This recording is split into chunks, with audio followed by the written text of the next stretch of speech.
Assalamualaikum warahmatullahi wabarakatuh. Berita Uronyo.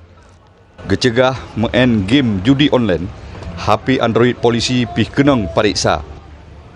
Pun depu.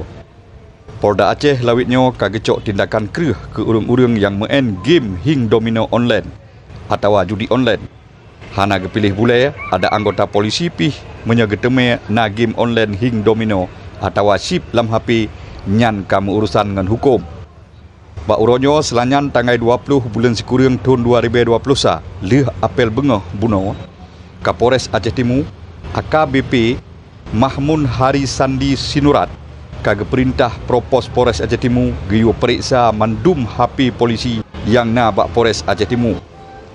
Kapolres Aceh Timur melalui Kasubag Humas Ibtu Agusman Said Nasution lam rilis pers gepegah urang nyan kage periksa HP Android anggota polisi buat nyan gepebut lagi yang kagiu oleh Kapolda Aceh supaya bekna anggota polisi yang main game judi online.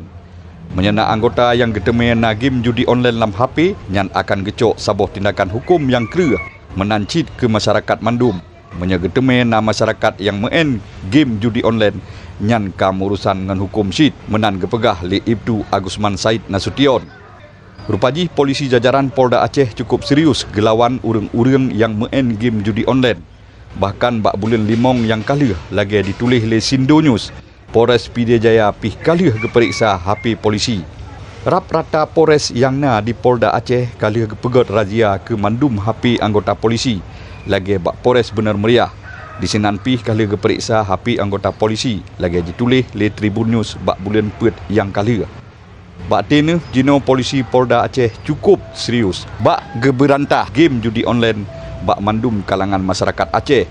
Jadi menyena rakan-rakan yang galak main judi game online kajiat piuh kedih bek kenang hukum gara-garanya. Habanyo gebesampo oleh Ilyas Ismail, Freelance News.